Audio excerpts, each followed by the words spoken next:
Portugal just drew with DR Congo, a team ranked outside the top 50 in the world, a team that has not been at a World Cup since 1974, back when the country was still called Zaire. Ronaldo missed 2 open chances.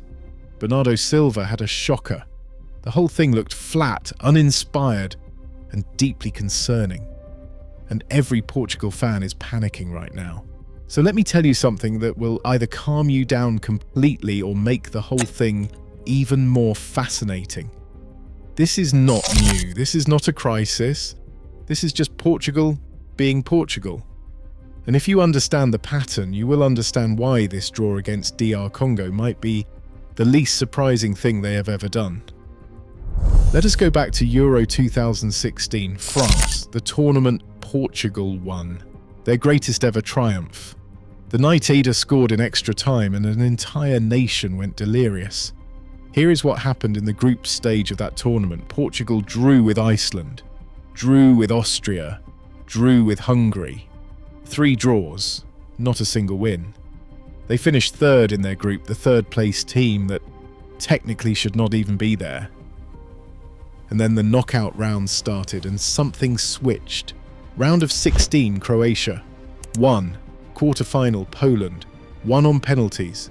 Semi-final, Wales. 1. Final, France. On home soil, the hosts, the favourites. 1. Portugal became the first team in the entire history of major international football to win a tournament without winning a single group stage game. The first ever in the history of international football. They drew their way through the group stage and won everything after it. That is not a coincidence. That is a personality. You might think Euro 2016 was a one-off, a lucky tournament, a fluke built on defensive resilience and one Eder moment that nobody will ever fully explain. Then came Qatar 2022. Portugal beat Ghana 3-2 in their opener. Fine. They beat Uruguay 2-0. Good. And then, with qualification already secured, nothing at stake, no pressure whatsoever, they lost 2-1 to South Korea. They rested key players. They looked completely disinterested. Like a team going through the motions because the result genuinely did not matter to them. Then the knockout stage started, and Goncalo Ramos, starting instead of Ronaldo, a decision that caused a national crisis in Portugal, scored a hat-trick against Switzerland. 6 goals, 1 match. The most emphatic knockout round performance by any team in that entire tournament. Portugal have reached the knockout stages in 4 of their last 5 World Cup appearances. The flaw for this team is the last 16, and every single time they have looked flat, uninspired and concerning in the group stage, they have clicked the moment it actually matters. But here's the uncomfortable layer underneath the pattern, because while the Portugal system wakes up in knockouts, Ronaldo increasingly doesn't. Since scoring a penalty against Ghana in their first group game at the 2022 World Cup, Ronaldo has gone 10 consecutive matches at the World Cup and European Championships without a goal.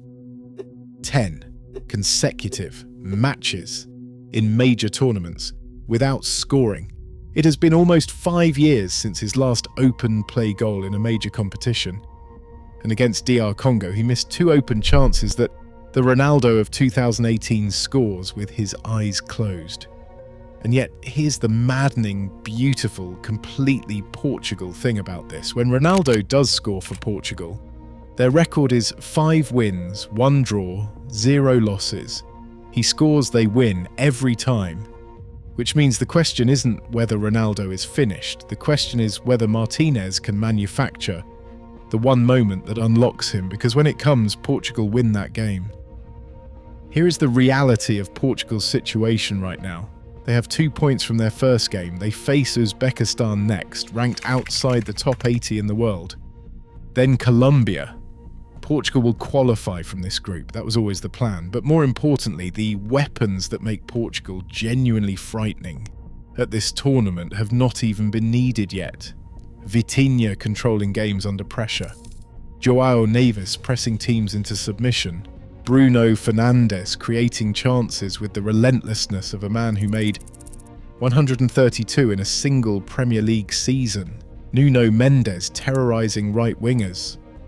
Ruben Dias organising a defensive structure that gives almost nothing away. None of that was required against DR Congo. None of it needed to be.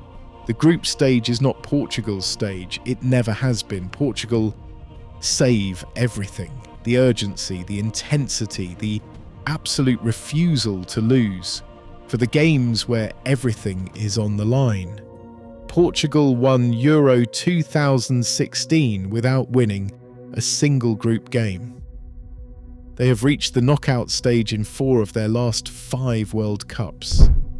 The pattern is not a warning sign, the pattern is the plan. So yes, Portugal drew with DR Congo. Ronaldo missed 2 chances. Bernardo Silva had a shocker. The whole thing looked flat. Do not panic. This is exactly what they always do. And if history tells us anything, the scariest version of Portugal is the one that has been sleeping for 2 weeks and just woke up.